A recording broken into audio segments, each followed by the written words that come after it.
The frozen key bit into Sarah Mitchell's palm like a shard of glass wrapped in ice. December wind howled through the Colorado mountains, cutting through her worn Carhartt jacket as if the fabric existed only as suggestion.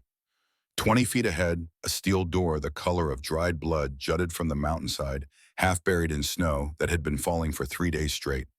Behind her, pressed against the hood of a Honda Civic old enough to vote 7-year-old Emma, clutched a stuffed rabbit and watched with eyes that had learned too much too soon about the distance between hope and reality.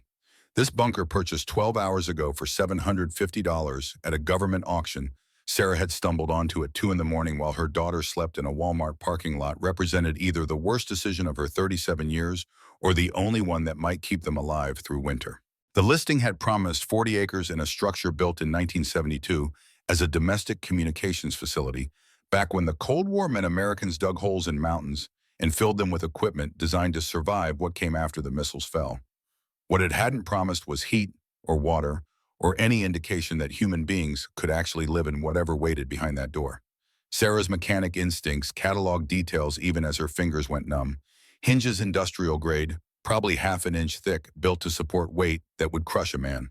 Lock mechanism designed for redundancy, the kind of engineering that assumed the first 3 backups might fail. Concrete reinforced beyond any civilian building code she'd ever seen. Someone had built this to outlast civilization itself.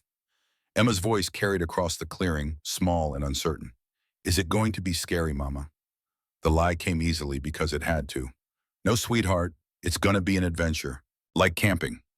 Like a hobbit house. Maybe. We'll see. Sarah tried the key again. The lock refused to turn, frozen solid or rusted shut, or both. Her hands had stopped feeling anything 20 minutes ago, which meant frostbite was already setting in at the fingertips. Emma's cough, that wet rattling sound that had started 2 days ago and was getting worse instead of better, echoed across the snow. Bronchitis waiting to become pneumonia, and pneumonia waiting to become a hospital visit they couldn't afford, and a hospital visit waiting to become questions from social workers about why a 7-year-old was living in a car with a mother who had exactly $43 left in the world. The key turned on the 4th attempt. Something deep inside the mechanism clicked, then groaned, then released with a sound like pressure escaping from a tomb. The door shifted inward an inch, and stale air rushed out, carrying the smell of concrete and metal and decades of absolute silence. Emma's voice came again, quieter now. You did it, Mama. Sarah pulled the handle. 200 pounds of steel swung open on hinges that screamed like wounded animals, revealing darkness so complete it seemed to have texture. She clicked on her phone's flashlight, 17% battery remaining, and swept the beam across concrete walls, concrete floor, concrete ceiling, 20 feet deep maybe, with another door at the far end. The chamber was empty except for debris, a 3-legged chair, cable spools stacked in a corner, a torn tarp covering something she couldn't identify. No water pooling anywhere, no obvious collapse. The structure looked solid, despite half a century of abandonment. Sarah took Emma's hand. Stay close. They stepped across the threshold together, and the temperature dropped 15 degrees in the space of a footfall. Their breath turned to fog in the flashlight beam. The second door opened with the smaller key, and beyond it stretched a hallway lined with conduit and pipes. Doors branching left and right, and at the end a stairwell descending into darkness deeper than the phone's light could penetrate. 3 months earlier, Sarah Mitchell had been someone different. She'd been a mechanic at Davidson's Auto in Denver. One of 2 women on an 11-man crew, and not just good at the work, but better than most of the men, though they'd have eaten their toolboxes before admitting it. She could diagnose engine problems by sound alone, the whisper of a failing serpentine belt, or the tick of a valve train losing compression. She could rebuild transmissions in her sleep and had a reputation for fixing what everyone else called total losses. 9 years she'd worked there, arriving at 6:45 every morning to walk between the service bays and listen to what the cars were trying to say. The money had never been spectacular, but it had been enough. Rent on a 1-bedroom apartment in a neighborhood where the gunshots only happened on weekends. Food on the table, mostly healthy, sometimes even organic when the sales were good. Dance classes for Emma every Tuesday because every kid deserves something beautiful in their life. Some space where grace mattered more than survival. A life that wasn't glamorous or impressive or worth bragging about at high school reunions, but a life that was theirs.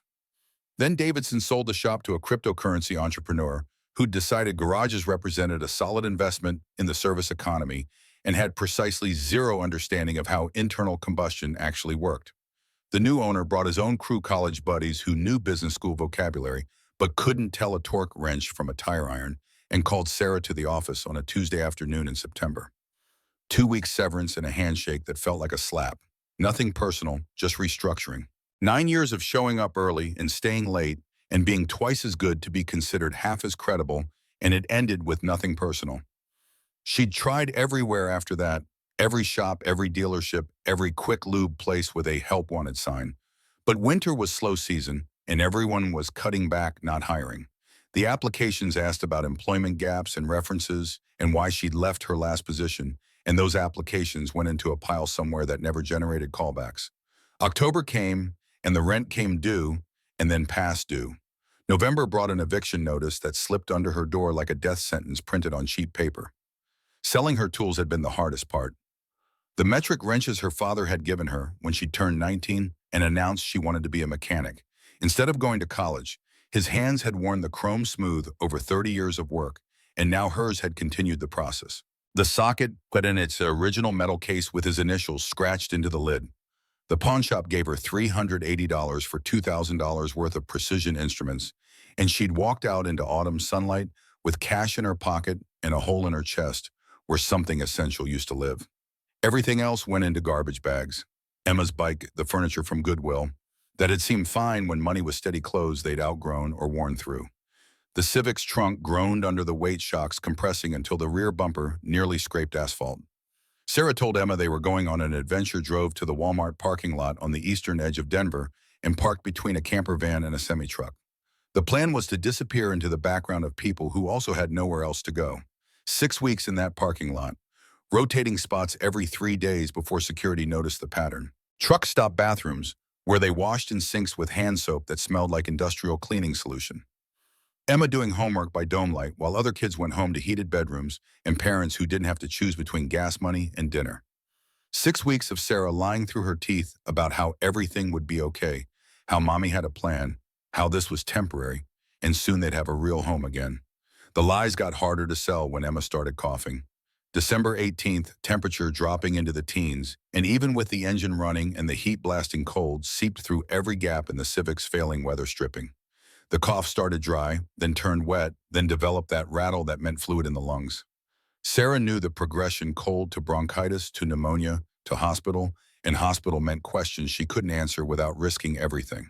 2 in the morning on December 19th, Emma asleep under every jacket and blanket they owned. Sarah sat in the driver's seat with her phone at 4% battery and scrolled through rental listings she'd memorized weeks ago without being able to afford any of them. A website glitch redirected her to an auction page for government surplus and foreclosed properties.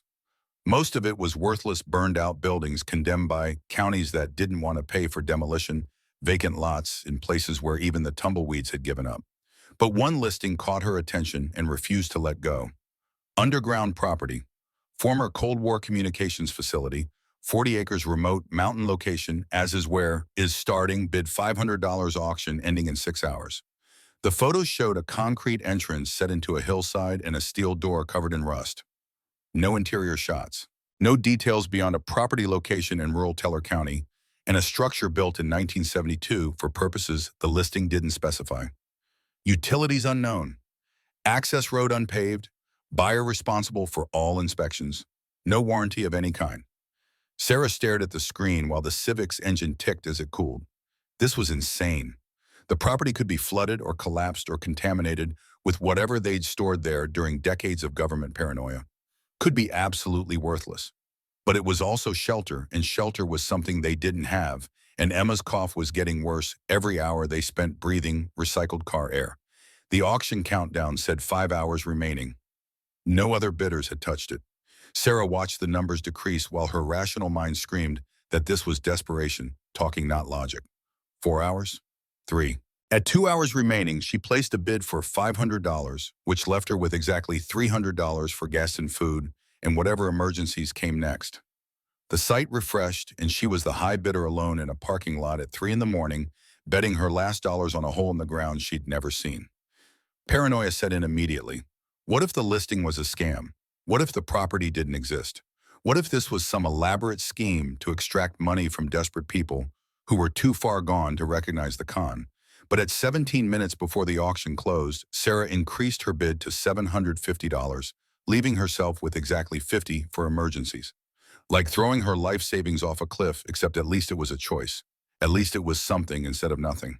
The confirmation email arrived at 6:43 in the morning. Congratulations, you are now the owner of property located at coordinates that meant nothing to her, purchased for a price that meant everything. Emma woke an hour later, flushed and feverish, coughing into her sleeve. Her voice came out rough and tired. Mom, are we going somewhere today? Sarah kissed her daughter's forehead and tasted salt and fear. Yeah, baby. We're going to our new home. The drive took 4 hours.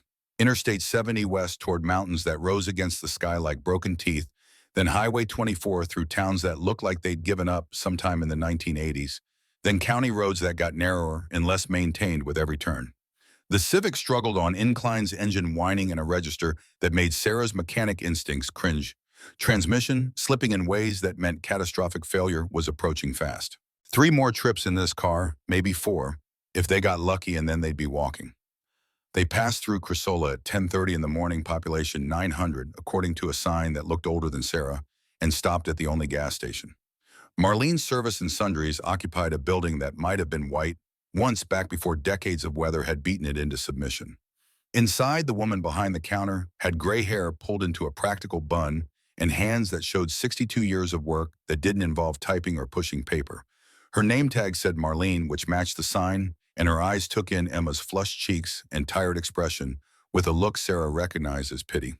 Sarah bought crackers and peanut butter and 2 bottles of water with the last of her cash, except for the $50 bill folded into her jacket's inner pocket. Marlene rang up the purchase and looked at Emma again, then back at Sarah with an expression that suggested she'd seen this story before and knew how it usually ended. You folks passing through, moving here? Just outside town. Marlene's eyebrow rose. Into town or just outside? Just outside. Where exactly, if you don't mind me asking? Sarah hesitated, then figured it didn't matter. Up Forest Service Road 81, the bunker property, I guess it's called. The change in Marlene's expression was immediate and unmistakable. Not just pity now, but something closer to concern, maybe even fear. She leaned forward and lowered her voice to just above a whisper. You bought the Harrington place. Is that what people call it? Marlene glanced toward Emma, who was studying a display of candy. She couldn't have, then looked back at Sarah. Listen, honey, I don't know your situation, and it's not my business, but that property has a history. Victor Harrington owned it from 1996 until he died in 2018. Never let anyone inside during those 20-some years. Deliveries came heavy equipment, construction materials, things in locked containers, but nothing ever came back out. People had theories about what he was building down there, and not all the theories were the kind you'd want to repeat in polite company. What kind of theories? The kind people don't talk about directly. Marlene's voice dropped even lower. Government surplus, Cold War relics, maybe worse. Victor was paranoid as hell toward the end. Brilliant man, made a fortune in technology back in the 80s, but something broke in him. Spent his last years convinced the world was about to collapse. Emma tugged at Sarah's sleeve. Mama, I'm cold. Marlene's expression softened, seeing the girl shiver. She wrote something on the receipt and pushed it across the counter. That's my personal number. You need anything, and I mean anything, you call. Okay. Thank you. Sarah was turning to leave when Marlene added, almost as an afterthought, one more thing. Victor had a nephew, Derek Harrington. Came around after Victor died, asking questions, making noise about how the estate had sold the property without notifying family. He was angry about it. Real angry. Said his uncle had built something valuable down there, and whoever bought it was stealing from him. The words hit Sarah like cold water. Is he still around? Saw him in town last week, asked if the property had sold yet. I didn't tell him nothing, but he knows someone bought it. Might come looking. Sarah left the gas station with Marlene's warning echoing in her head, and Emma coughing in the passenger seat, and 21 miles of increasingly primitive road ahead of them. In the rearview mirror, Crusola disappeared behind a bend, and ahead the mountains rose higher, indifferent to the desperate calculations of a homeless mechanic betting everything on a concrete hole she'd bought, sight unseen. The property management office was a single-wide trailer at the edge of town, and the man inside introduced himself as Roy Calloway, with a handshake that felt like he was evaluating livestock at auction. 60 years old belly pushing against a flannel shirt, boys that had seen too many transactions go bad to expect anything good anymore.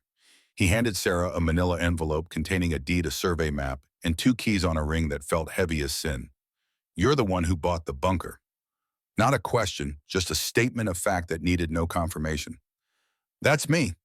Roy looked at Emma shivering beside her mother, then back at Sarah, and something in his expression shifted towards something that might have been sympathy if it hadn't been buried under so many years of disappointment. You know what you're getting into out there. I'll figure it out.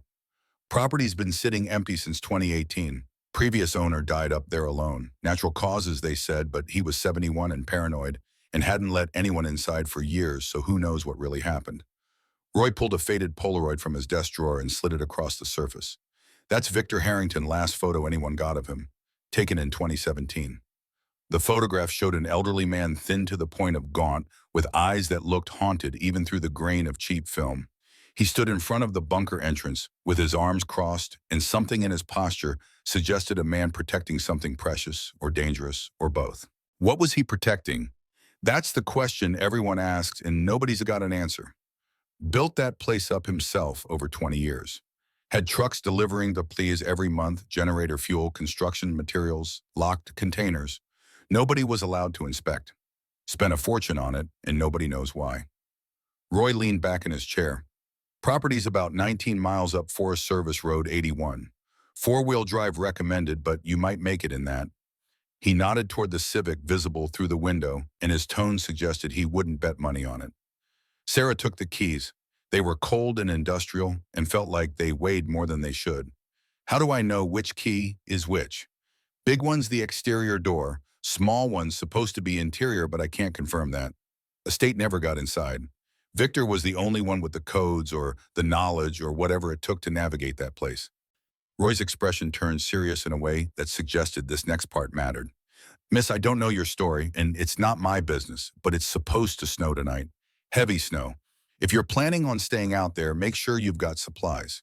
Cell service is non-existent. Nearest neighbor is probably 12 miles. You break down or get stuck, could be days before someone finds you. Emma coughed again, and Roy winced at the sound. That child needs to be warm. If this property doesn't work out, it'll work out. Sarah forced conviction into her voice because the alternative wasn't something she could consider. Roy sighed and pulled out a business card. Derek Harrington, Victor's nephew, been calling here every few months asking about the property. Left his number, said to contact him if the buyer ever had questions about the history. You don't have to call him, just thought you should know he's interested. Sarah pocketed the card without looking at it and left the trailer carrying an envelope full of legal documents and a weight in her chest that felt like carrying a small bomb.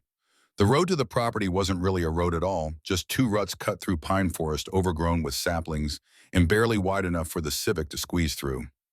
Branches scraped the doors with sounds like fingernails on metal. The car bottomed out on rocks and frozen mud every few hundred yards, the undercarriage grinding in ways that made Sarah's teeth hurt. The GPS died 2 miles in with a cheerful message about signal loss. Sarah followed the hand-drawn survey map from the envelope, split pine tree at mile marker, 3 creek crossing at 4 boulder, shaped like a sitting bear at 5. After 40 minutes of crawling forward at 5 miles per hour, with the transmission making sounds that suggested imminent failure, the trees opened into a clearing about half an acre across. Sarah stopped the car, and her hands gripped the steering wheel hard enough to make her knuckles ache. There it was. The bunker entrance rose from the hillside like a concrete scar on the landscape 20 feet wide and 12 feet tall, with a single steel door set into the center. Snow had drifted against the basin waves. Ice hung from the edges where water had seeped and frozen, creating jagged teeth that caught the weak December sunlight. The whole structure looked Soviet in its utilitarian brutality, built to withstand the end of the world, or at least hide from it. Emma's voice was quiet with something like wonder. It's really underground. How far down does it go? Sarah looked at the deed, which listed the structure's depth as classified information. I don't know, baby. They sat there with the engine idling and both of them staring at what $750 had bought. It looked abandoned. It looked forgotten. It looked like the kind of place where people disappeared and were never heard from again. But it also looked like shelter, and shelter was what they needed more than safety or comfort or any of the other luxuries that had stopped being options weeks ago. Sarah turned off the engine, and the silence that followed was total.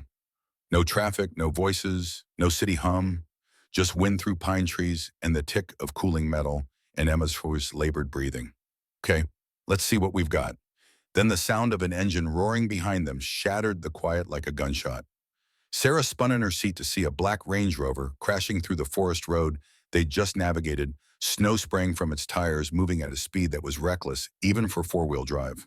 The vehicle skidded to a stop 10 feet from the Civic's bumper, and a man stepped out wearing a suit that cost more than Sarah had earned in the last 6 months. Derek Harrington was in his mid-40s with dark hair going gray at the temples and eyes that calculated the value of everything they touched. The expensive suit was completely wrong for mountain terrain, and his Italian leather shoes were already caked with mud, but none of that seemed to matter compared to the barely controlled rage radiating from him like heat from an engine about to seize. His voice cut across the clearing, sharp and accusatory. "You must be the person who bought my uncle's property." Sarah stepped in front of Emma on pure protective instinct. "I bought it legally at public auction." "Legally?" Derek's laugh was bitter and sharp. "You paid $750 for land, the estate valued at $5,000. That's already suspicious. But more than that," he gestured at the bunker with one hand while the other clenched into a fist. "You paid $750 for something worth millions. The estate didn't know what they were selling. They thought it was just an abandoned hole in the ground. They were wrong. The auction said, as is where is. I know what the auction said, but the estate didn't do proper due diligence, didn't inventory contents. They just sold land without understanding what was underneath. That's fraud or negligence, or both." Derek took a step closer and Sarah held her ground, feeling Emma trembling behind her. "My Uncle Victor spent 20 years building something down there. Something valuable. Something that belongs to his family. Your uncle's estate sold it. The estate made a mistake." Derek's voice rose sharply enough to echo off the concrete. "Lawyers didn't do their job. Didn't know what they were dealing with. That's not my problem, and it's not your windfall." He looked at Sarah properly. Then, really seeing her for the first time, the worn jacket, the jeans with grease stains that wouldn't wash out the Civic, and with its check engine light glowing behind dirty windshield glass, Emma coughing into her sleeve. His expression shifted from rage to something more calculating, more dangerous, because it was more controlled. "Look," his voice softened into something that might have sounded reasonable if you didn't hear the threat underneath. "I understand you're struggling. I can see that. You seem like you need money, and this property represents a solution to your problems. So let's make this simple." He pulled out a checkbook, an actual physical checkbook, and started writing. "I'll give you $50,000. That's 66 times what you paid. Massive profit. More money than you've probably seen in years." He held out the check and Sarah looked at it without reaching for it. $50,000 would solve immediate problems. Would get them an apartment and get Emma to a doctor and buy time to find a real job. It was more money than she'd had in one place since before the eviction, and it was probably pocket change to a man wearing a suit that expensive. "No," Derek's face hardened instantly, the reasonable mask dropping to reveal something colder underneath. "You're making a very big mistake." "Maybe, but it's my mistake to make. I have the deed. The property's mine." "For now." Derek tore up the check and let the pieces fall into the snow. "But I have lawyers, resources. I have family connection to Victor. You have what, a broken car and a sick kid." Emma started crying and Sarah pulled her close, feeling rage build in her chest like steam pressure in an overheating engine. Derek continued, voice dropping to something quiet and vicious. "I'm giving you 1 week. 7 days to think about this. Because I'm not giving up. This property is mine by right, by blood, by everything that matters. And if you try to keep it, I will bury you in legal hell until you wish you'd taken my offer when you had the chance." He got back into the Range Rover, revved the engine unnecessarily, a display of power of superiority, and peeled out with snow spraying from the tires. The silence after he left felt heavier than before, weighted with threat and consequence. Emma's voice was small and frightened. "Mama, who was that scary man?" Sarah knelt and held her daughter's face in both hands. "Someone who thinks he owns the world." "Does he own our house?" "No, baby. He doesn't own us, and he doesn't own this." But looking at the bunker entrance, Sarah wondered what the hell Victor Harrington had built down there that was worth threatening a homeless woman and her sick child over. Only one way to find out. The large key slid into the exterior lock and refused to turn. Sarah tried again, applying more pressure, jiggling it slightly, in case ice had formed inside the mechanism. On the fourth attempt, something clicked deep inside and the lock disengaged with a sound like grinding metal and escaping air. The door shifted inward an inch, and Sarah grabbed the handle and pulled. 200 pounds of steel swung open on hinges that screamed like they hadn't moved in years, and cold air rushed out from the darkness beyond, carrying the smell of concrete and metal, and something stale but not rotten. Sarah clicked on her phone's flashlight and swept the beam across the chamber: concrete walls, concrete floor, concrete ceiling, and at the far end, another door. The space was empty except for debris scattered across the floor, but the structure looked solid. No water pooling. No obvious collapse. The second door opened with the smaller key, and beyond it stretched a hallway with doors branching left and right, and at the end a stairwell leading down into darkness. They explored carefully, Sarah holding Emma's hand, while the flashlight beam revealed level 1 bunk rooms with metal frames built into walls and mattresses wrapped in plastic that had yellowed with age. A bathroom with 3 sinks and 3 toilets and 3 showers, all dry, but intact. A kitchen with industrial equipment and cabinets full of dishes. A common room with tables and chairs and a corkboard still pinned with faded safety notices, and a calendar from 1998. Everything was covered in dust, but nothing was destroyed, like whoever had been here had simply walked away and locked the door behind them, expecting to return, but never did. Emma chose a lower bunk and sat down with her stuffed rabbit. The plastic wrapping crinkled under her weight. "Mama, I think I like this one." Sarah sat beside her daughter and looked at the concrete walls and the dim space and the cold air that smelled like decades of stillness. This was their home now. This underground tomb in the middle of nowhere. This desperate gamble that had cost nearly everything they had left. But Emma leaned against her, warm and small and trusting, and asked, "Is this really ours?"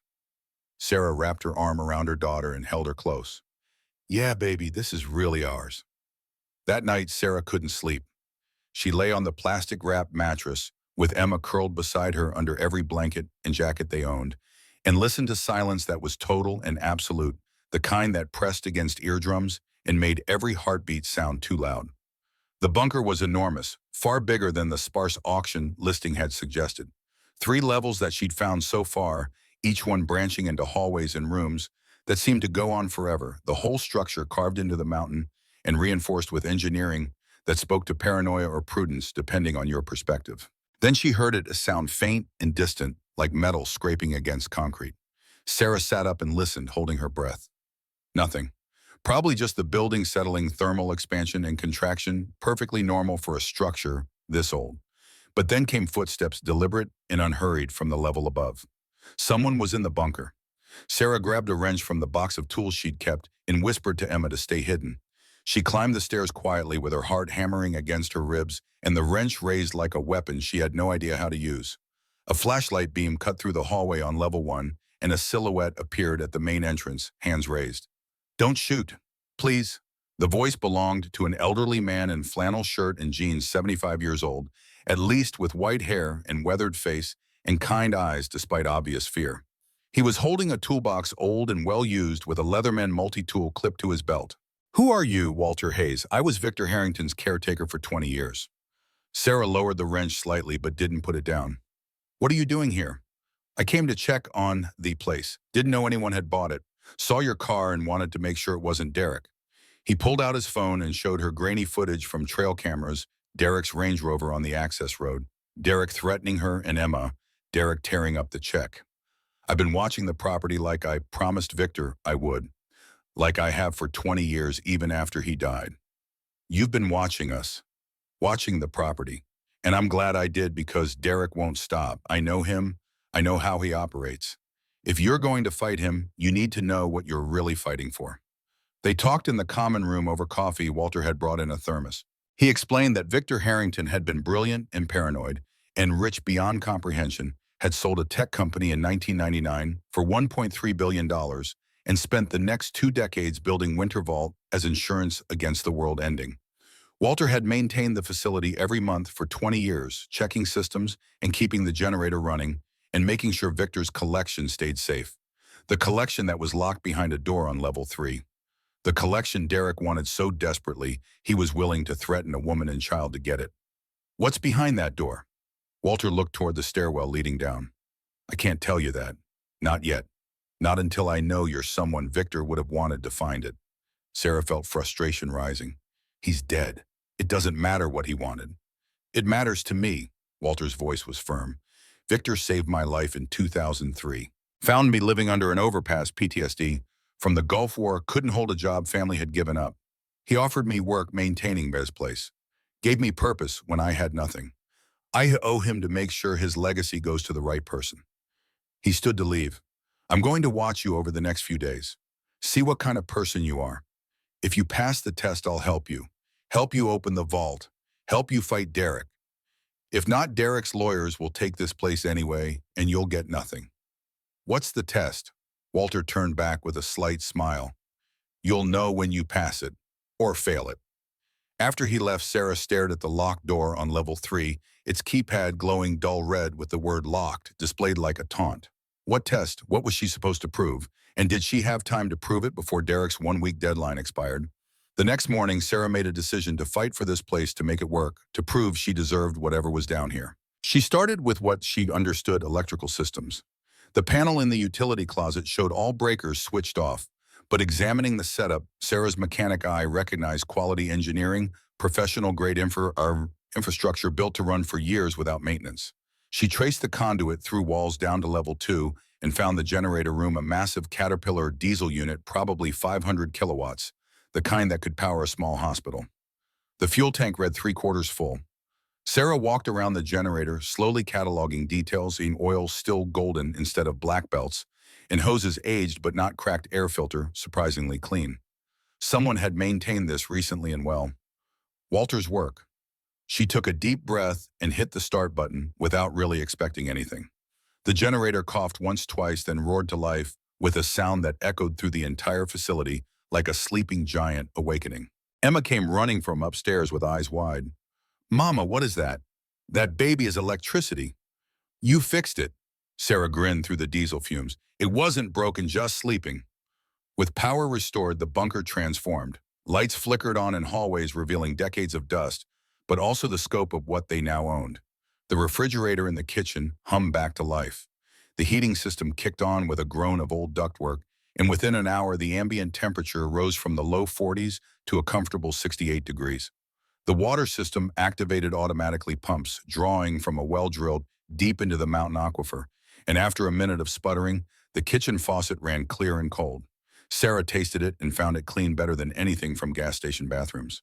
That night, Emma took her first hot shower in 6 weeks. Sarah stood outside the bathroom door, listening to her daughter sing some song from school, and had to press her hand against the concrete wall to steady herself. They had running water and heat and electricity and shelter. Compared to sleeping in the Civic, this was a palace. Maybe they could make this work. Maybe they could fight Derek and win. But Derek's deadline hung over everything, 6 days left now, and she still didn't know what was in the vault or how to open it or whether any of this mattered if Derek's lawyers could take it all away. December 23rd, 4 days until Derek's deadline. Sarah spent the morning organizing storage rooms on level 2, taking inventory of supplies left behind: canned goods, mostly expired, but still sealed, rice and pasta, and coffee, and even toilet paper. A whole life abandoned in suspended animation. Emma played in the offices on level 1, keeping herself entertained with drawings and books they'd brought from the car. Then Emma's voice echoed down the stairwell, excited and urgent. Mama? Mama, come quick. Sarah dropped her clipboard and ran the scenarios flashing through her mind. Emma hurt, trapped, Derek returning. But Emma stood in what looked like a break room, perfectly fine. Just excited, holding a leather-bound journal. Look, someone wrote in this. Sarah took it carefully. The leather was soft and cracked like old skin. The cover read in embossed gold letters, "Property of Victor Harrington, Private." Her hands began trembling as she opened to the first page. The handwriting was neat and precise, almost architectural in its evenness. The entry read, "If you're reading this, then I'm gone. And if you've gotten this far, restored power, explored this facility, made it work, then perhaps you're the person I hoped would find it. The code to the vault isn't in this journal, won't be written anywhere you can simply copy. It's a test, not of intelligence, but of character. Read my story, understand my fears, learn why I built this place and what I valued most. Only then will you know the code, because only then will you deserve what's inside." The journal spanned from 2010 to 2018, not daily entries, but periodic observations and thoughts and calculations, the kind of raw honesty people only commit to paper when they believe no one will ever read it. Victor wrote about fears that kept him awake: economic instability and currency collapse scenarios. He'd modeled 100 different ways the fragility of modern civilization held together by threads of trust that could snap at any moment. He wrote about his solution, preservation, storing value in forms that would survive any crisis, physical assets, intangible wealth, things that couldn't be erased by market crashes or deleted from databases. He wrote about this place, Winter Vault, his personal archive, an insurance policy, and shelter against catastrophe. But more than that, he wrote about loneliness, about having no children and no close family, about a life spent building walls instead of relationships. The entries became more philosophical toward the end, more reflective. Victor knew he was dying. He wrote about regrets and about hopes that someone would find this place and understand not just the wealth, but the why of preservation. On one of the last pages dated July 10th, 2018, 4 days before the final maintenance log, Victor wrote something that made Sarah's breath catch. The code is what matters most, not money or metal or even survival. The code is family. The code is love. The code is why we preserve anything at all. And below that, almost as an afterthought, 6 numbers written in the margin, 071498. Sarah flipped back through the journal looking for references and found an entry from 2008. Today marks the 10th anniversary of Mother's death. The woman who raised me alone after Father left, who worked 3 jobs to put me through college, who died before seeing me succeed. Her name was Helen Mitchell, died July 14th, 1998. Everything I built to honor her sacrifice. The code wasn't random, it was a memorial. July 14th, 1998. A son's grief encoded into security, a date that meant everything to a man who died alone. Sarah stood and walked to level 3 with the journal in her hands, and Emma following close behind. The vault door waited at the end of the corridor, patient as stone, its keypad glowing dull red like an eye watching and judging. Sarah's fingers hovered over the keys. 6 digits. What if she was wrong? What if entering the wrong code locked the vault permanently? But Emma squeezed her hand and whispered that she believed in her mama. And Sarah thought about Victor's words, only someone who understood what mattered most would know the code, and what mattered most was never the money. She entered 071498. The screen flickered and displayed a message, please wait, verifying. Sarah's heart stopped wondering what it was, verifying what biometric scan or security protocol she'd failed to consider. But then the screen changed, biometric authentication overridden, manual access granted to property owner.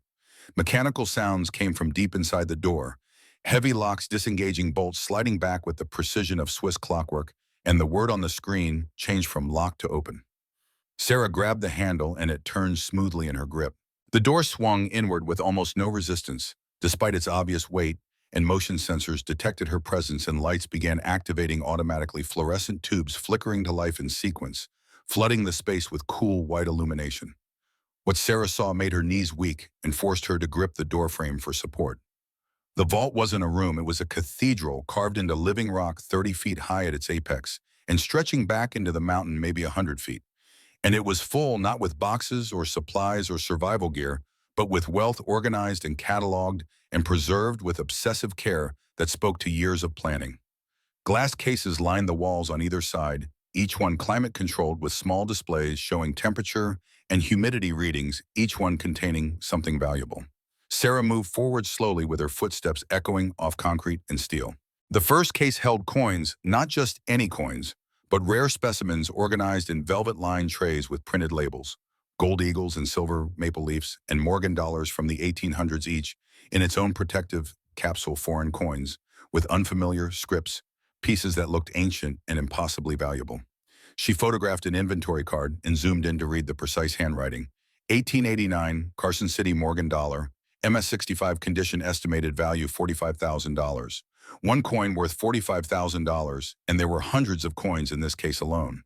The next case held paper currency, large format notes from the early 1900s, ornate as art prints, silver certificates and gold certificates, and Confederate currency, and foreign notes from countries that no longer existed, snapshots of empires that had crumbled. The inventory card showed a different breakdown, historical currency collection, 347 pieces total, estimated, collector value $8,200,000. Sarah had to sit down on the bench positioned in the center of the vault, probably placed there by Victor, for exactly this purpose, for moments when the scope of wealth became overwhelming. The artwork section showed original pieces mounted in climate-controlled frames with certificates of authenticity, a harbor scene attributed to Frederick Child, Hassam, estimated at $4,700,000. A bronze dancer by Degas, valued at $2,100,000. A watercolor by Winslow Homer at $3,800,000. The main vault section occupied the back half of the chamber walls lined floor to ceiling with safety deposit boxes each about the size of a shoebox, each labeled with a date and sequential number starting with 1986-001 and ending with 2017-412.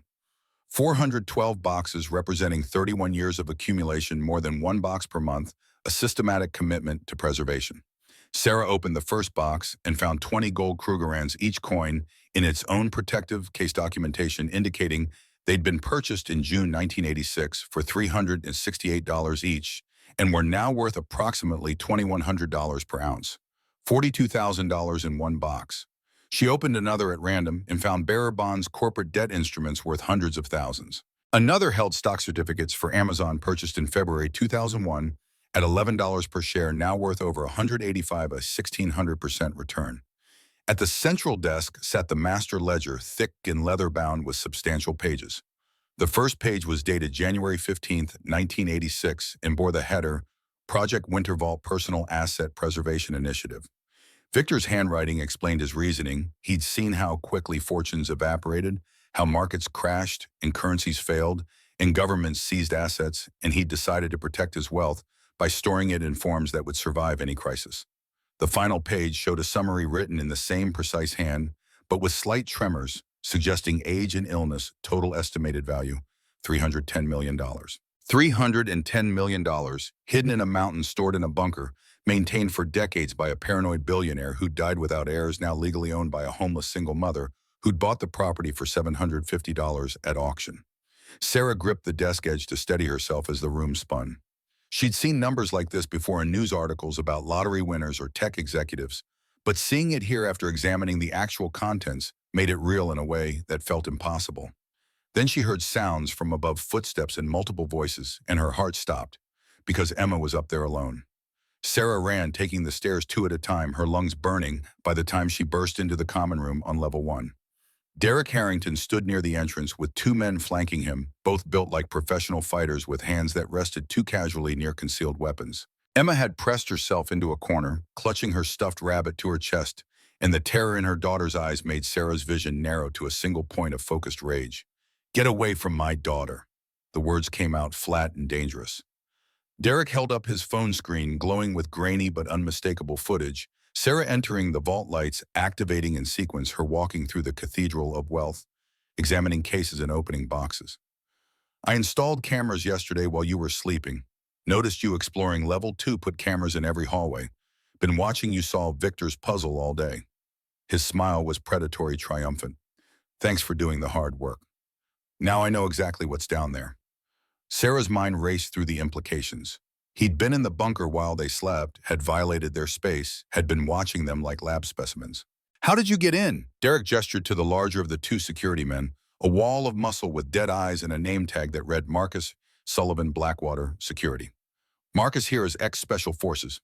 Picking locks is a basic skill. You really thought one deadbolt would keep me out?" Sarah positioned herself between the men and Emma, calculating distances and exits and whether she could get her daughter to safety before they moved. "You're trespassing. I own this property." "You own the land."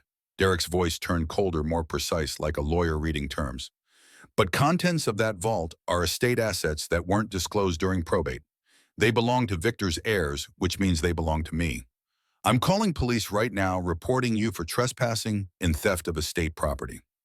He pulled out his phone and started dialing. Sarah felt the ground shifting under her feet as scenarios played out, police arriving, seeing the vault, Derek claiming it was estate property, never properly inventoried, her getting arrested for theft while Emma watched.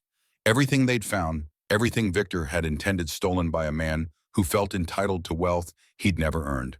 Then Walter Hayes appeared in the doorway, flannel jacket buttoned against the cold face, weathered, but eyes sharp, and in his hands was a shotgun pointed at the ground. Not threatening yet, but the promise of threat was clear enough to make the security men tense. "Derek, put the phone down." Derek's face twisted with recognition and old resentment. "You, Victor's little lapdog, still protecting him even though he's dead. Protecting what he built and what he wanted." Walter stepped into the room with the shotgun still pointed down, but his finger near the trigger. Sarah, you found the envelope in the ledger. Sarah's confusion must have shown on her face because Walter continued without waiting for an answer. Back of the master ledger, Victor left a letter sealed dated 2016. You need to read it. Derek's expression changed, fear flickering across his features like lightning before thunder. Sarah looked at Emma, meeting her daughter's eyes. Baby, go to the bunk room, now! Emma ran and Sarah turned and sprinted back down to the vault. At the central desk, she opened the master ledger to the back pages and found it an envelope sealed with wax that had cracked with age, addressed in Victor's precise handwriting to whoever finds this. She broke the seal and pulled out a letter typed on an old typewriter dated April 12, 2016. And as she read the words, her hands began to shake.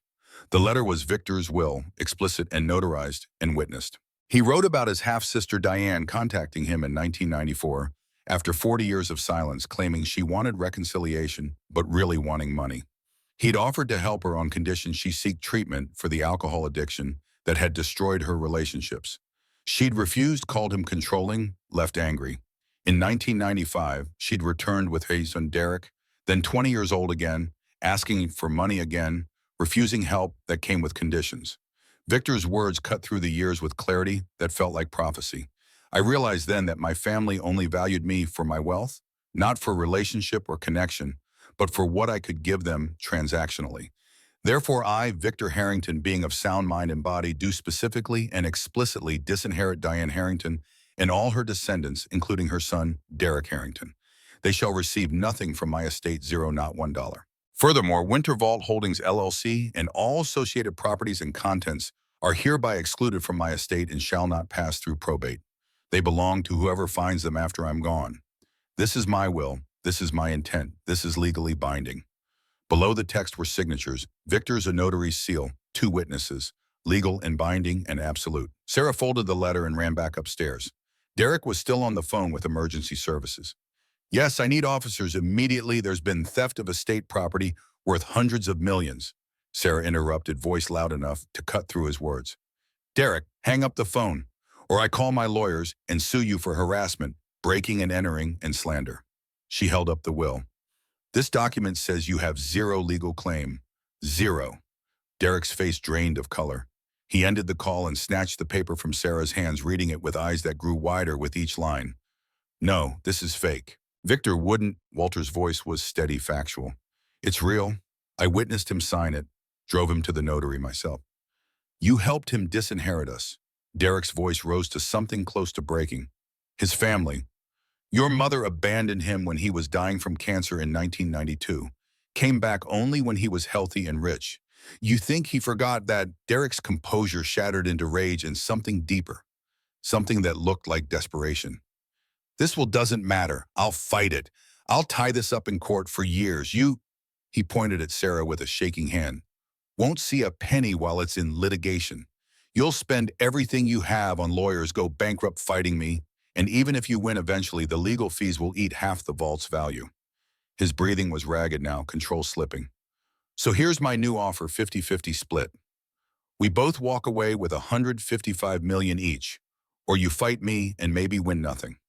Sarah looked at Emma, peering from the hallway at Walter, holding the shotgun at the vault below containing impossible wealth. Part of her wanted to take the deal because $155 million still changed everything, still helped everyone she wanted to help. But Derek didn't deserve this, hadn't worked for it, would probably hoard it out of the same fear that had crippled Victor. No, Derek's jaw clenched hard enough that Sarah could see muscles jumping under his skin. You're making the mistake of your life.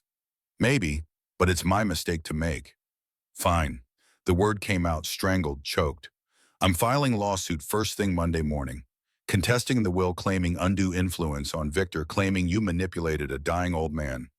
I will bury you in legal hell until you beg to settle. He stormed toward the exit with his security men following. At the threshold, he turned back one last time. You have no idea what you've started. No idea what I'm capable of when I'm fighting for what's mine. Then they were gone, the Range Rover's engine roaring to life outside, Piracy spraying snow as Derek fled from a battle he'd just declared.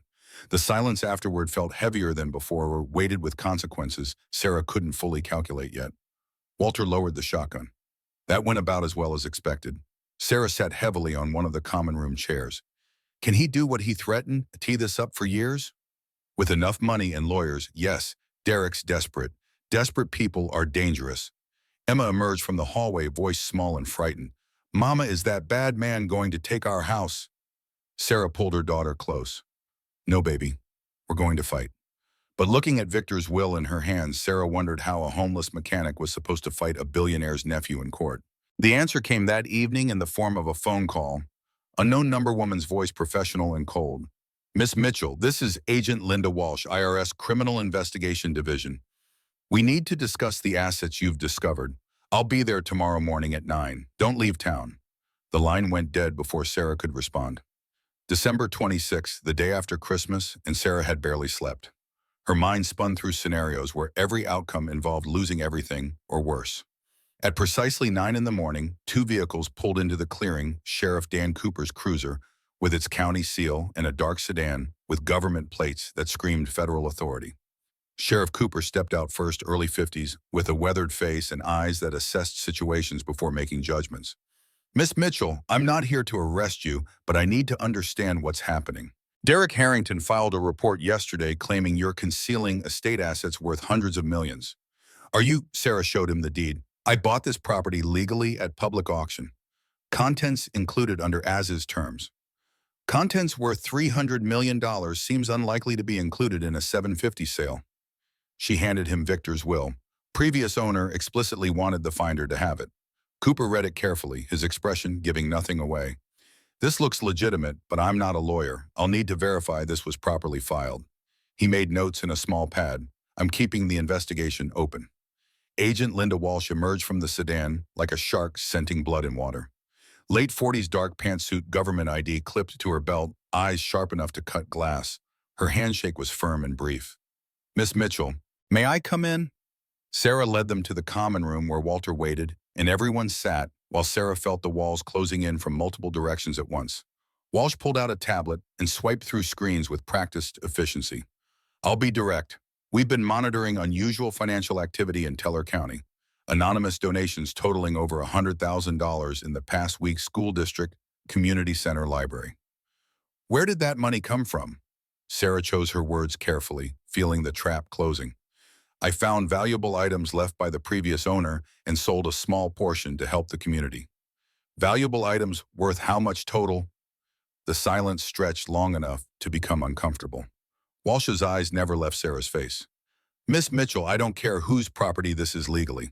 That's a civil matter. I care about taxes. Derek Harrington's lawsuit claims you discovered assets worth over $300 million. The moment you take possession of those assets, that's taxable income. We'll need to verify the actual amount, but you're potentially looking at capital gains tax of 47%. On that scale, we're talking about a massive tax liability that needs to be properly documented and paid. Walsh handed Sarah a thick packet of forms. You have 72 hours to file preliminary asset disclosure with the IRS. Every single item in that vault needs to be documented, valued, reported. If you fail to file, or if I find evidence you're hiding assets, I'll freeze everything and start a criminal investigation. Do you understand? Goodbye. Yes. Sheriff Cooper added his own weight to the pressure. And I'm opening an inquiry into how this sale happened. Need to verify the estate wasn't defrauded. If the property was sold under false pretenses, this could become a criminal matter. Both officials stood to leave, and at the door, Walsh paused with something that might have been sympathy crossing her features for half a second before professional detachment returned. Miss Mitchell, I've been doing this 20 years. I've seen people find unexpected wealth before. Most try to hide it, avoid taxes.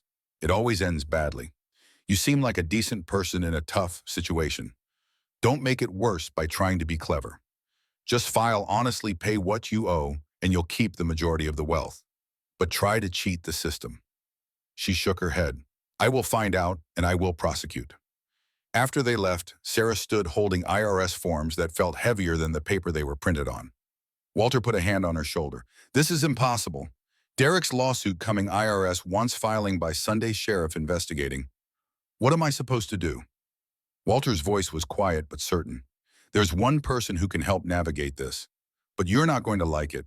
The law office of Thomas Brennan occupied space above a bakery on Tejon Street in Colorado Springs, and the smell of cinnamon rolls filled the stairwell like a promise that somewhere in the world things were still simple and sweet.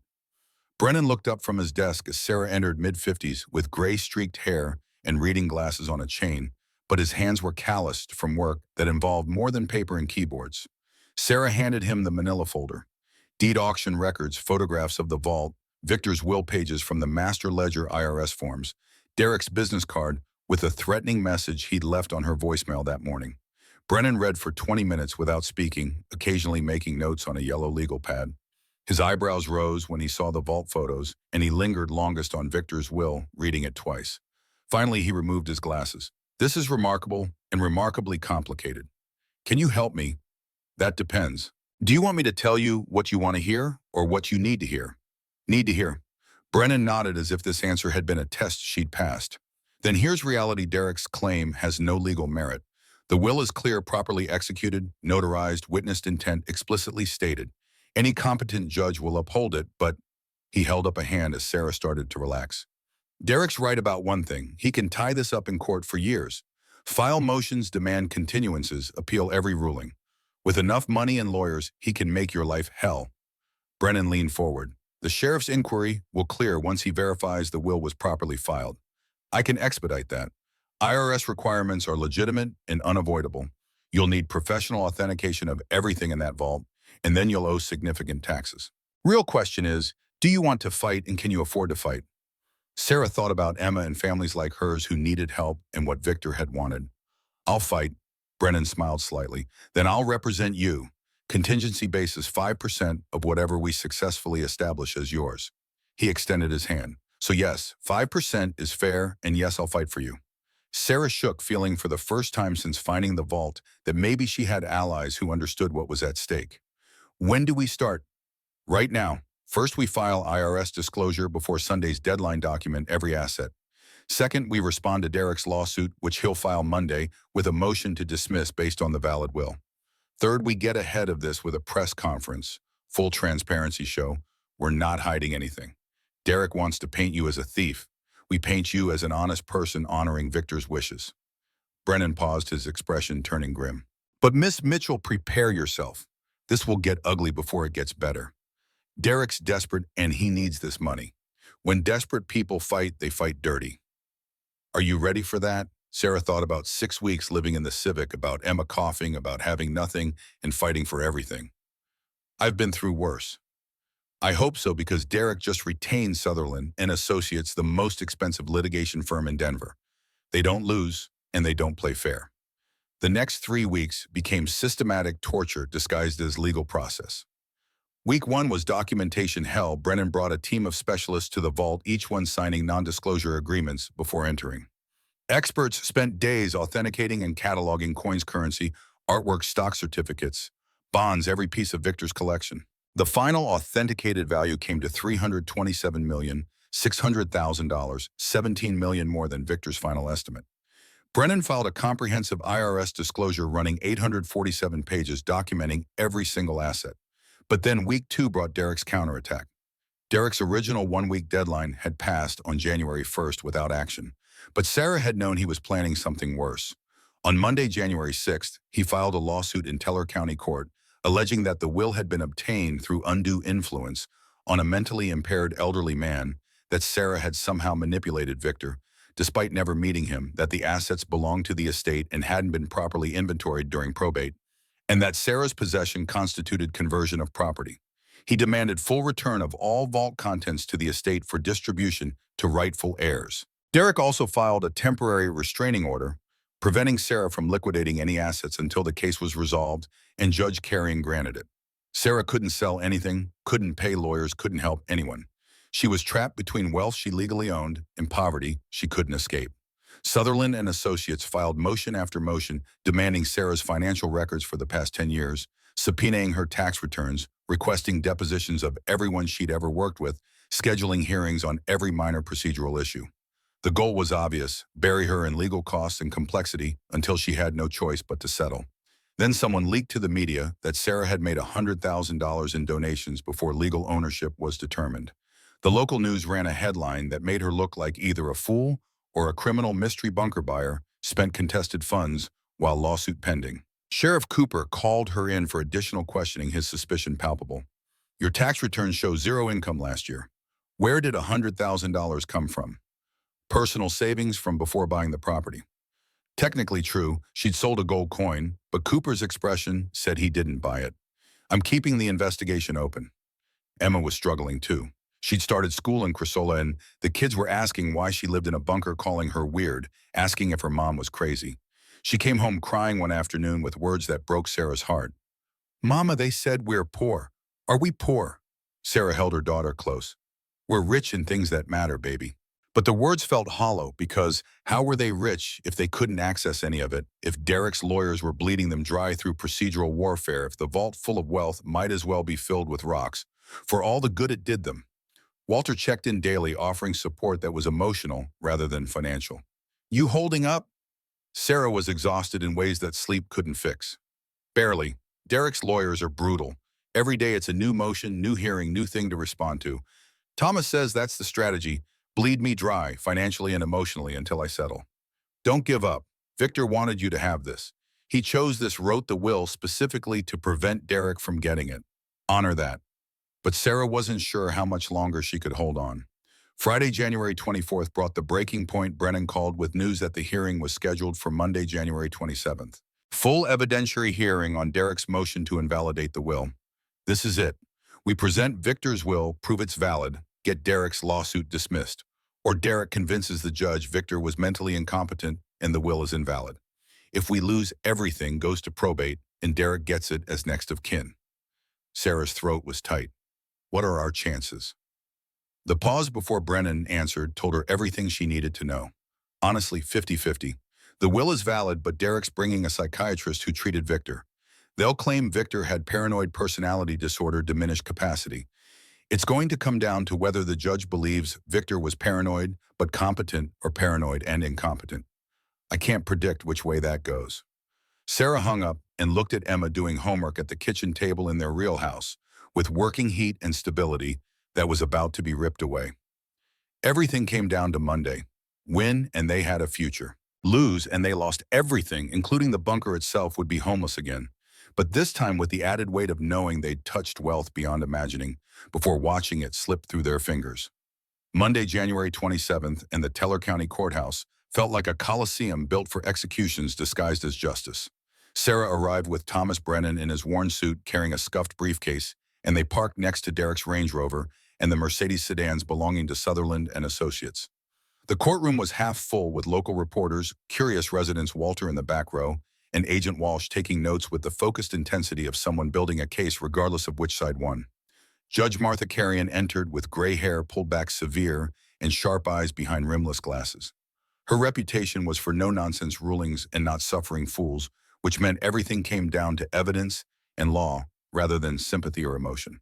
This is an evidentiary hearing on the motion to invalidate the will of Victor Harrington, deceased. Counsel opening statements. Richard Sutherland stood with the kind of polish that came from winning cases that should have been lost. Your Honor, this case is about protecting vulnerable elderly from predatory opportunists. Miss Mitchell bought property for $750, discovered assets worth over $300 million, and now claims a deceased owner she never met intended her to have it. The truth is simpler. Victor Harrington suffered from severe paranoid personality disorder. Medical records will show years of treatment for delusional thinking. The so-called will excluding my client was a product of mental illness, not valid legal judgment. Thomas Brennan stood, and his voice carried the weight of someone who'd built a career on truth rather than spin. Your Honor, opposing counsel wants to paint Victor Harrington as mentally ill and incompetent. Reality is different. Victor was a brilliant engineer who built a company from nothing and sold it for $1.3 billion. He managed a complex financial portfolio for 40 years. Was he paranoid? Yes. But paranoia isn't incompetence. It can be a rational response to real threats, and Victor's fears about economic collapse and currency failure aren't delusions. They're scenarios that have happened repeatedly throughout history. The will is crystal clear, properly executed intent, explicitly stated. Victor had absolute right to exclude family from inheritance. Blood relation doesn't create entitlement. Judge Carrion made notes. Mr. Sutherland, call your first witness.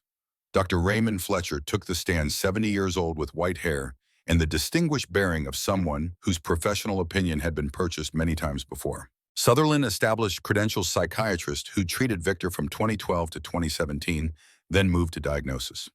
Paranoid personality disorder with hoarding tendencies. generalized anxiety disorder, possible delusional disorder. He exhibited pervasive distrust of others, belief that people were trying to exploit him, reluctance to confide in anyone, reading hidden threatening meanings into benign remarks. Did Victor exhibit these symptoms extensively?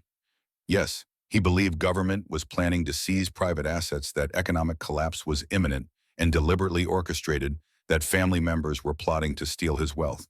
Sutherland held up Victor's will like evidence of crime. In your professional opinion, did these beliefs constitute delusions? Some did. The belief that his half-sister and nephew were actively conspiring against him had no basis in reality that I could determine. So this will claiming Diane and Derek only wanted money, was that assessment accurate or delusional? Thomas objected on grounds of speculation, but Judge Carrion overruled and Fletcher continued. Based on Victor's descriptions of interactions with family, I believe he was misinterpreting their motives through a paranoid lens. They likely did want relationship, but Victor's disorder made him unable to trust that. So the will excluding family could be product of mental disorder rather than sound judgment. In my professional opinion, yes. Thomas stood for cross-examination and approached with yellow legal pad in hand. Dr. Fletcher, you diagnosed Victor with paranoid personality disorder. Let me ask, did any of Victor's fears actually come true? Fletcher blinked. I'm sorry.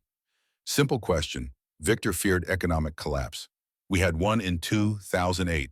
Was that delusional? Well, no, but Victor believed governments could seize private assets. Happened in Cyprus, 2013, Venezuela ongoing. Delusional. Those are different circumstances. Victor feared currency collapse. Argentine peso collapsed. 2001 Zimbabwe dollar became worthless. Delusional. Thomas paced, building momentum. Doctor, when did you last treat Victor? Fletcher checked his notes. June 2017. And this will was signed April 2016, 14 months before your last session. Were you treating him when the will was executed? No, he'd stopped sessions in January 2016. So you have no personal knowledge of his mental state when the will was signed? Not direct observation, no. Dr. Fletcher, millions of Americans have anxiety disorders, depression, personality disorders. Are they all mentally incompetent to write wills? No, of course not. So having paranoid personality disorder doesn't automatically equal incompetence. Not automatically. And Victor Harrington, despite his disorders, successfully managed a $300 million portfolio for 40 years, built and sold a company, maintained a complex facility, paid his taxes, lived independently. Does that sound like an incompetent person? The pause stretched long enough to feel like victory. No, Thomas called Walter Hayes to the stand, and the old man took the oath with the gravity of someone who understood this testimony mattered more than anything else he'd done in 23 years of service. Thomas established the relationship caretaker and friend from 2003 until Victor's death, then asked the critical question. Did Victor ever seem mentally incompetent to you? No, paranoid, yes. Cautious, absolutely. But sharp as anyone I've known. You testified Victor was paranoid but sharp. Explain that distinction. Walter leaned forward, and his voice carried conviction born from experience. Victor's paranoia came from experience, not delusion. He watched the 2008 crash destroy people's life savings overnight, saw governments change rules, seize assets, devalue currency. He didn't imagine these threats. He studied them, spent thousands of hours reading history, economics, political theory. His fear wasn't irrational. It was informed. Thomas presented Victor's journal. Tell the court about the 1995 visit from Diane Harrington. Walter's expression darkened with memory. Diane showed up unannounced with Derek. He was maybe 20 then. Said she wanted to reconnect with her brother. Victor was skeptical but willing. 20 minutes in, Diane started crying, said she was facing foreclosure, Derek's college loans defaulting. Asked if Victor could help family out, said $200,000 would solve everything. Victor offered to help on condition she get treatment for her drinking problem. She refused, got angry, said Victor was controlling. Then she said something I'll never forget. Walter's voice went quiet. She said, "You owe us, Victor. You got all Dad's brains and all the luck. We got nothing. You owe us for that." Derek nodded along, didn't say anything, but his eyes were calculating like he was already spending inheritance. Victor asked them to leave. Diane screamed at him, called him selfish, said when he died, she'd make sure Derek got every penny of what's owed. So Victor's belief that Diane and Derek only wanted money, was that delusional? No, it was accurate. Sutherland's cross-examination tried to establish bias. Walter had been compensated generously $85,000 annually, but Walter's response cut through the implication. I was paid fairly for professional property management, and when Victor offered to leave me $500,000 in his will, I refused.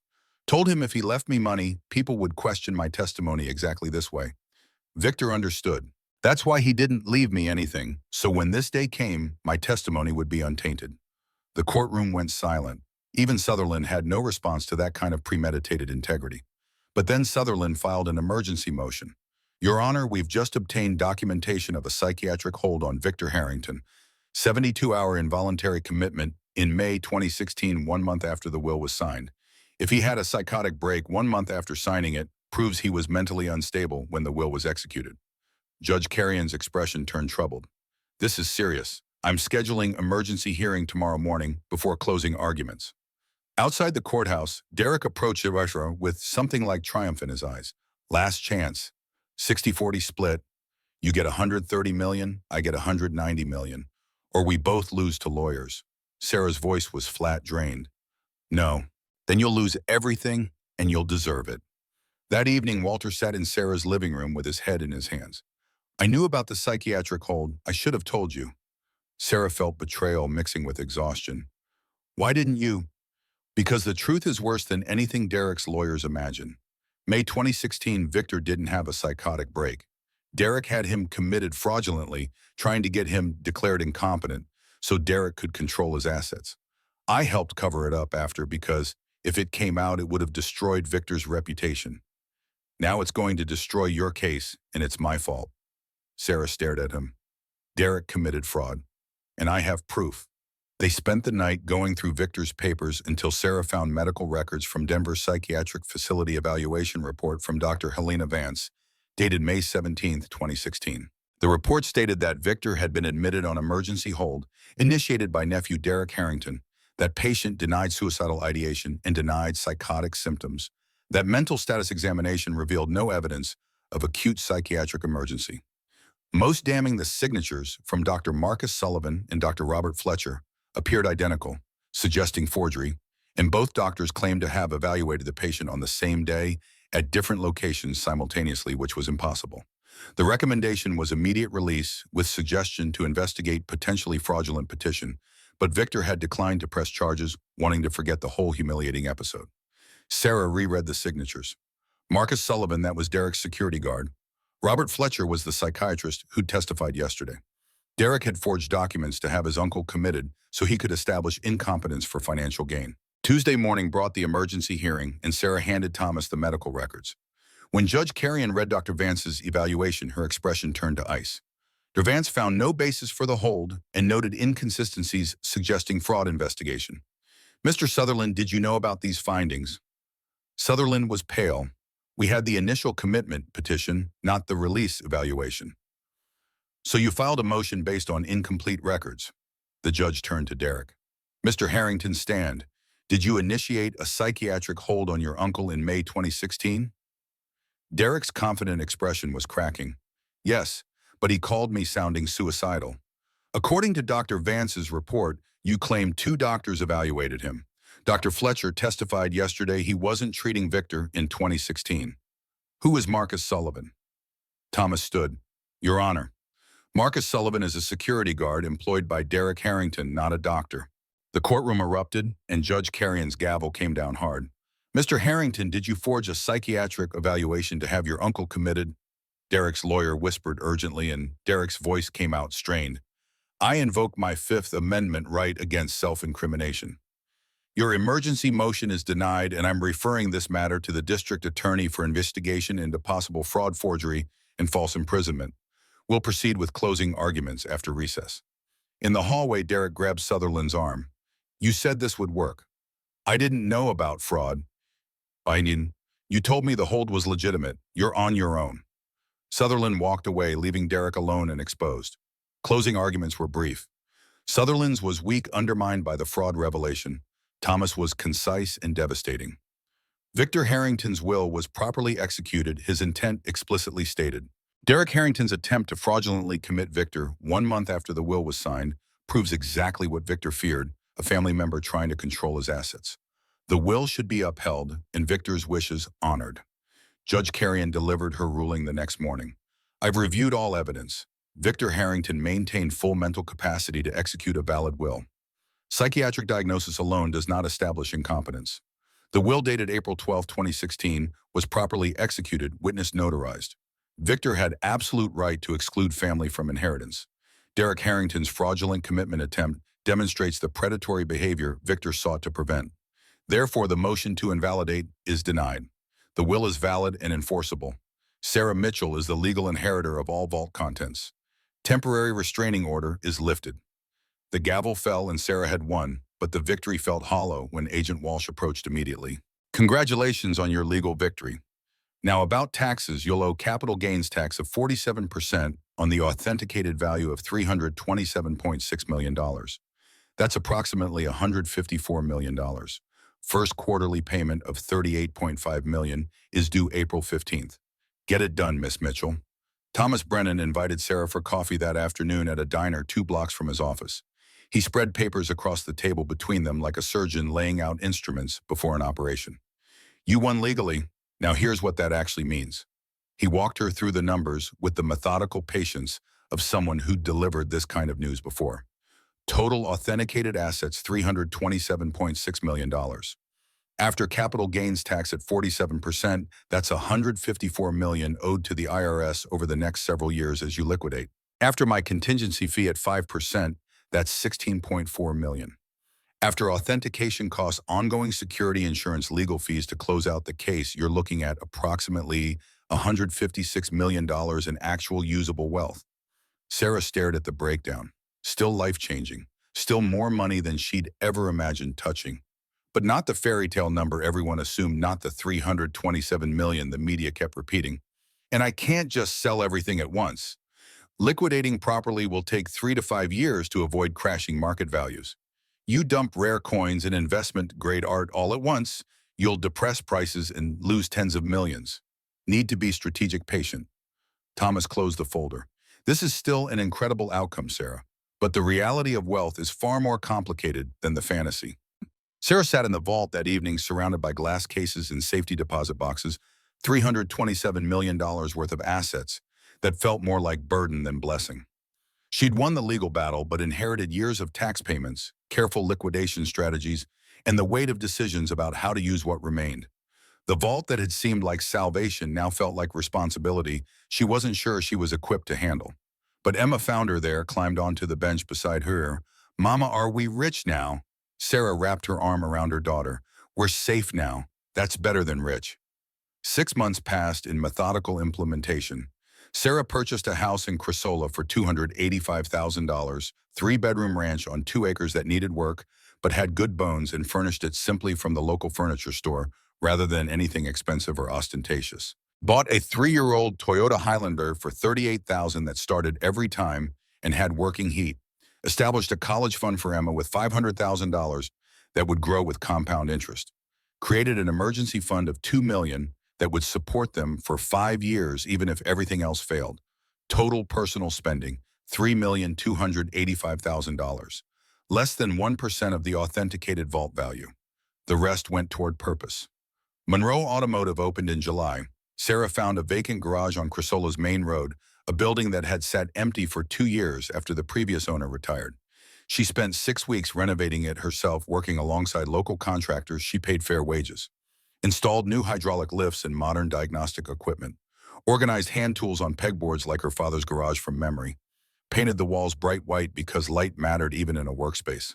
Hung photographs of classic cars, Mustangs, and Camaros and Corvettes, because beauty mattered too. The sign went up in late July: Monroe Automotive, honest work, fair prices, second chances. That last part was deliberate. She partnered with a community college in Colorado Springs to create a formal apprenticeship program. 6 months of training, full-time hours at $18 per hour while learning. Priority given to people getting back on their feet, formerly homeless single parents, people with criminal records who couldn't get hired elsewhere, veterans struggling with civilian life. No credit checks, no background requirements beyond commitment to try. James Porter was the first apprentice. 52 years old, Army veteran, 2 tours in Iraq, honorably discharged, but PTSD made holding employment difficult. Lost his apartment, lost custody of his teenage son, ended up in a Denver homeless shelter. He stood in the doorway of Monroe Automotive on a Tuesday morning in August like he expected rejection. I saw your sign, the apprenticeship program. Is that real or just talk? It's real, though. I don't have experience with cars, but I can follow instructions, show up on time, work hard. He paused, swallowed.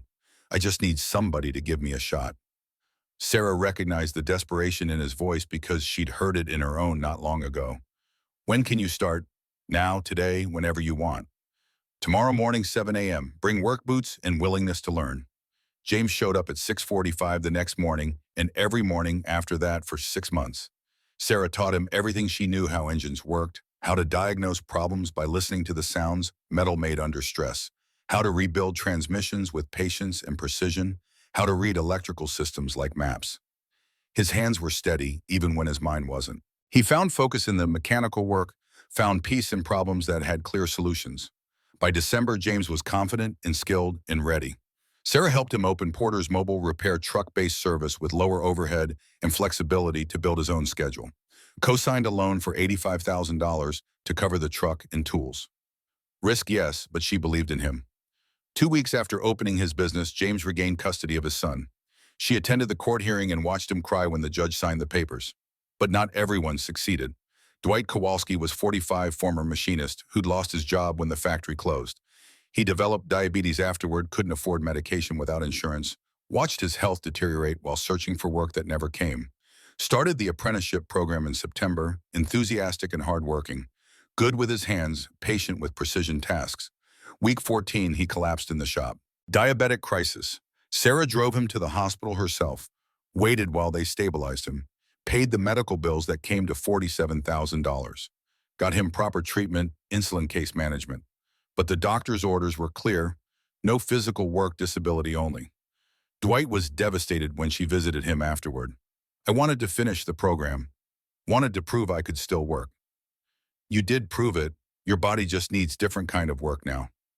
Sarah helped him apply for disability, connected him with support services, but he never finished the apprenticeship. Not because he failed to try, but because circumstances were beyond anyone's control. Bobby Brennan was 29, struggled with opioid addiction since a construction injury 4 years earlier. Been clean 6 months when he started the program in October. First 3 months were excellent, focused, hardworking, grateful for the chance. Month 4, he started coming in late, missing days, getting defensive when questioned. Sarah knew the signs. Bobby, let me help. Inpatient treatment, I'll pay for everything. I got this. Just having a rough patch. Week 18, he didn't show up. 3 days missing. Police found him in a motel room overdosed. Narcan brought him back that time. Sarah visited the hospital. Bobby, please, let me help. I don't need help. Need you to stop judging me. He discharged himself against medical advice. Never came back to the program. Last Sarah heard, he was back on the streets, using again. 2 months later, in early December, police called with different news. Found him in a different motel room. Another overdose. This time, Narcan didn't work. He was 29 years old. Sarah attended Bobby's funeral on a Tuesday afternoon. There were maybe 20 people there, mostly from the shelter system. His mother sat in the front row looking hollowed out by grief and guilt and all the years of watching her son disappear into addiction. After the service, she approached Sarah. You tried to help him. He told me. Thank you for trying. Sarah wanted to say she should have tried harder, done more, been better, but the words stuck in her throat because what more could she have done? She'd offered treatment, support, resources, everything except the one thing Bobby needed, the ability to save himself from demons only he could fight. The Whitfield Foundation housing program ran parallel to the apprenticeships. Sarah purchased an abandoned building on Crisola's Main Street, former hardware store, and converted it into 6 apartments, each fully furnished with practical, comfortable furniture. Free rent for up to 1 year while residents got back on their feet. No credit checks, no background requirements, just commitment to try. The Santos family moved in first. Carlos was 37, construction worker, until a job site accident crushed his left hand. Maria was 35, part-time cashier trying to manage 2 kids while Carlos couldn't work. Sophia was 10, Diego was 7. Medical bills had consumed their savings, then their apartment, then their dignity. They'd cycled through shelters, car shelters again. Maria filled out the application with shaking hands like she was afraid it would disappear if she looked away. Things like this don't happen to people like us. They do now. Sarah approved them immediately, provided first month's expenses, enrolled Carlos in computer training to transition from physical labor to office work, arranged childcare so Maria could take a full-time position. 8 months later, Carlos worked as a dispatcher for a construction company, coordinating crews from a desk. Maria had been promoted to assistant manager. They were saving money looking at apartments they could afford on their own. Sophia and Diego were thriving in school, but not every family's story ended that way. The Brennan family different. Brennan's no relation to Bobby's mother with severe untreated mental illness, despite Sarah providing counseling and medication support. She stopped taking her meds, had a psychotic break, threatened other residents. Sarah had to evict her for everyone's safety. The children went to family services. Mother was hospitalized. Family scattered, broken. The Richardson family domestic violence situation that no amount of restraining orders, counseling, or police involvement could fix. Husband kept finding his wife, despite Sarah relocating them twice. Finally hospitalized her after a beating that left her unconscious. Sarah helped the wife relocate to a different state with the kids' new identity, fresh start. But the family was broken, scattered by violence that unlimited resources couldn't prevent. By December, 1 year after buying the bunker, the patterns were clear and brutal. Apprenticeship program, 16 people enrolled. 11 successfully transitioned to employment. James and 10 others who rebuilt their lives, got jobs, regained stability. 5 failed. Bobby died. Dwight's health failed. 3 others relapsed or made choices that led them back to streets. Housing program, 12 families helped. 8 successfully transitioned to independence like the Santos family. 2 still in progress. 2 failed. Brennan family destroyed by mental illness. Richardson family scattered by violence. Total success rate across both programs approximately 70%. Sarah kept a wall in her office at Monroe Automotive with photographs of everyone who'd come through the programs. 16 faces in the apprenticeship section, 12 families in the housing section. Stories of transformation of second chances used well. But there were also empty spaces where photos had been removed or moved to different sections. Bobby's photo taken down after his death. Dwight's moved to medical retirement. The Brennan and Richardson families' photos filed away in a folder labeled Outcomes Unsuccessful. Not everyone made it. That truth hurt in ways Sarah hadn't anticipated. September brought an unexpected visitor. Sarah was alone at the shop late Wednesday afternoon finishing paperwork when she heard a knock on the door. Looked up to see Derek Harrington standing there, but he looked nothing like the man who'd threatened her 9 months earlier. The expensive suit was gone, replaced by worn jeans and a faded jacket. He'd lost weight, face showing the kind of exhaustion that came from losing everything that used to define you. The Italian leather shoes had been replaced by work boots. When he spoke, his voice was rough, like he hadn't used it much lately. I need to apologize. Sarah didn't invite him in, made him say it from the doorway, with the threshold between them like a line he'd have to earn the right to cross. I was desperate when I came after you. Lost everything in bad investments, crypto crash, real estate deals that fell through bankruptcy. When I found out about Uncle Victor's vault, I saw it as a lifeline, something I felt entitled to because we shared blood. He swallowed hard, continued. I didn't think about what Victor wanted, didn't care who you were or what you'd been through. Just saw money I convinced myself should be mine. He pulled an envelope from his jacket. This is what's left after I sold everything. $800. Not enough to repay your legal fees, not even close. But it's all I have. Wanted you to know I understand now. Understand desperation, what it means to lose everything. Sarah looked at the envelope. $800, exactly what she'd had when buying the bunker. The universe's cruel symmetry. I'm sorry for what I tried to do, for threatening you and Emma, for trying to have Uncle Victor committed, for being exactly the kind of person he feared. Derek's voice broke. You were right. He was right. I was a vulture waiting for him to die. Sarah thought about Victor's letter, about his words, be braver than I was, kinder than I was, better than I was. Thought about second chances and whether people could truly change or if trauma just taught them to hide their nature better. Keep your money. Derek's head came up, confusion and hope mixing on his face. What? I can't give you millions, but I can give you what I give everyone who comes through that door a chance. Sarah's voice was steady, certain. Whitfield Foundation needs a case manager. Someone who's hit rock bottom. Someone who understands what families in crisis are going through because he's been there. Pays $45,000 a year, health insurance, honest work, helping people who need help. You interested? Derek stared like she'd spoken in a language he didn't understand. Why would you help me after what I tried to do?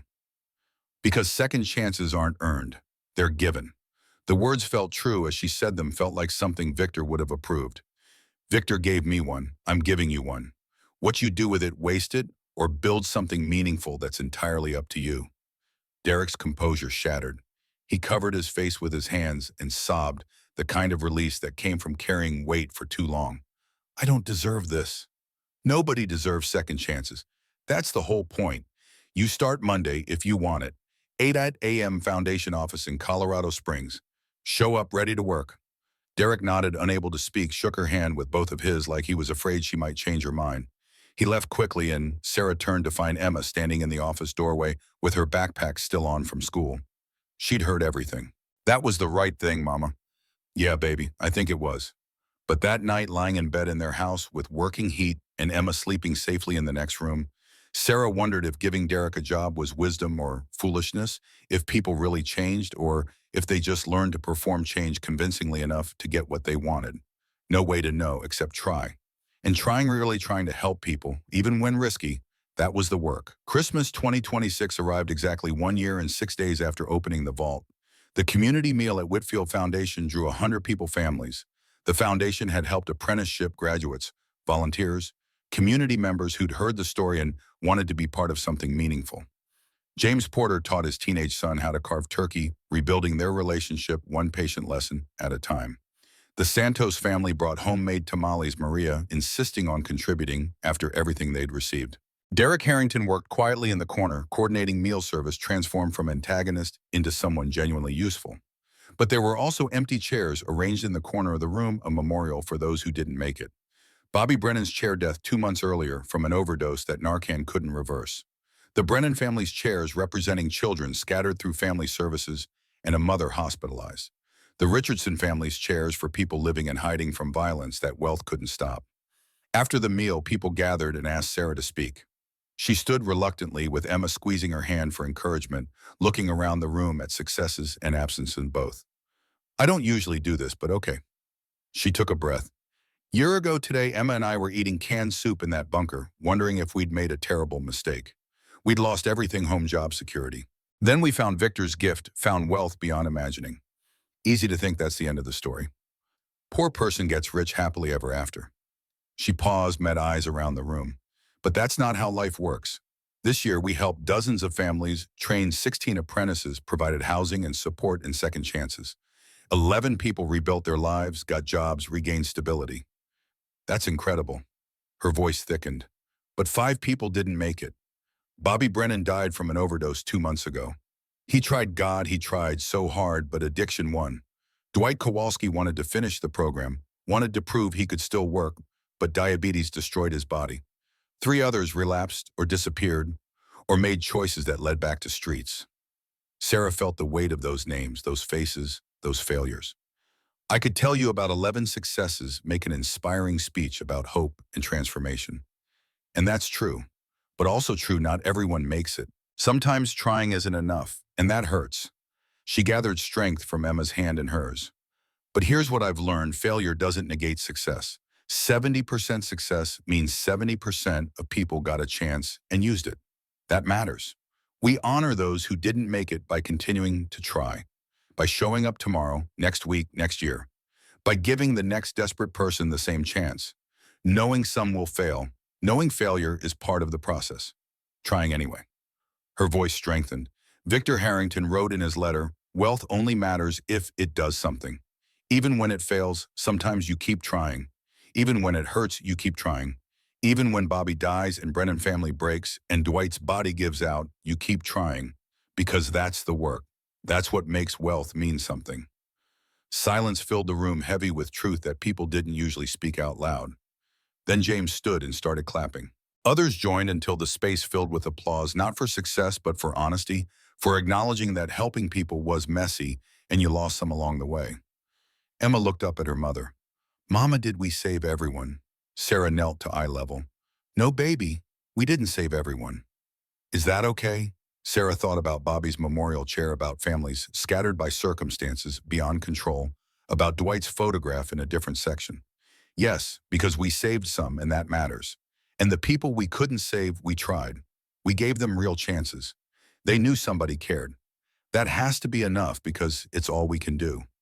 The next morning, Sarah arrived at Monroe Automotive at 7 old habits stronger than new wealth, already under the hood of a '67 Mustang belonging to Mrs. Henderson before most of the town was awake, hands covered in grease rebuilding a carburetor with the patient precision the work demanded. James walked in carrying 2 coffees, grinning. "Morning, boss. Got 3 new clients this week from referrals." "That's excellent. You taking them? If you'll supervise the complicated one." "Of course." He laughed, sipped his coffee. "You know you could hire someone to do the dirty work now?" Sarah looked at her greasy hands, the calluses that would never fade, the oil under her fingernails that seemed permanent. "Nah, this is the work. This is what's real." The phone rang. Monica from the foundation, voice carrying the particular tone that meant someone needed help urgently. "Sarah got a family that needs assistance. Young mother, 2 kids under 5, living in their car 3 weeks. Situation sounds familiar." Sarah wiped her hands on a rag, leaving dark smears. "Tell her I'll be there in an hour." She and Emma walked out into bright Colorado morning sunshine, reflecting off snow that had fallen overnight. The Highlanders started immediately, heat pouring from vents. They drove toward Colorado Springs, toward another family sitting in a car somewhere, wondering if they'd ever be warm again, wondering if anyone cared, wondering if hope existed for people like them. Behind them, the bunker remained hidden in mountains, holding approximately $295 million in assets, awaiting careful liquidation over the coming years, patient and ready to change more lives. For them, the road stretched toward another second chance, another family, another opportunity to help. No speeches about the universe rewarding bravery or hope conquering fear. Just action, just showing up, just doing work that mattered even when it hurt, even when you failed, sometimes even when 70% felt both like victory and defeat. Sarah Mitchell had been given a second chance when she had nothing left. Now she gave second chances to everyone who needed one, not because she'd found treasure, but because she understood what Victor tried to say. Wealth only matters if it does something, if it creates something, if it helps someone. The work continued. Hope continued, life continued, in 70% at a time. Sarah was proving that given resources and opportunity, people choose kindness over fear.